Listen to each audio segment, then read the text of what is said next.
The Mongols also destroyed the capital of ancient Khwarezm, the city of Urgenc. It was on the northern branch of the Great Silk Road.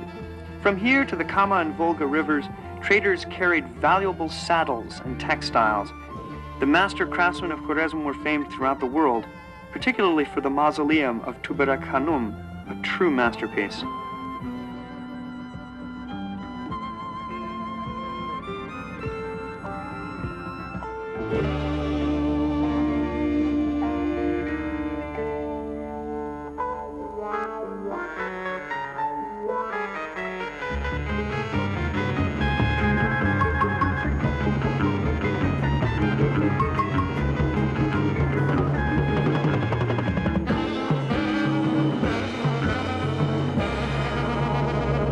Tamerlane finished the black deeds of the Mongols.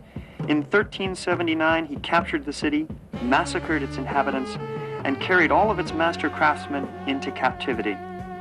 And in order to wipe any trace of the town off the face of the earth, the dams on the nearby Amudarya River were destroyed.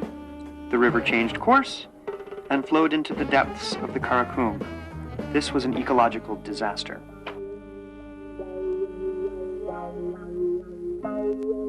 In the 5 years since Turkmenistan gained its independence, much has been preserved, but we can only guess at the secrets that were held in those long-past caravan routes, which were revealed from the apexes of ancient minarets. The Turkmen geologist Odyek Odyekov noted that many words from the old Turkmen language bear similarities to Quechua, the language of the Incas. There is a similar correspondence also with the language of Native American tribes in Colombia. The facts are there, but as yet, there is no explanation.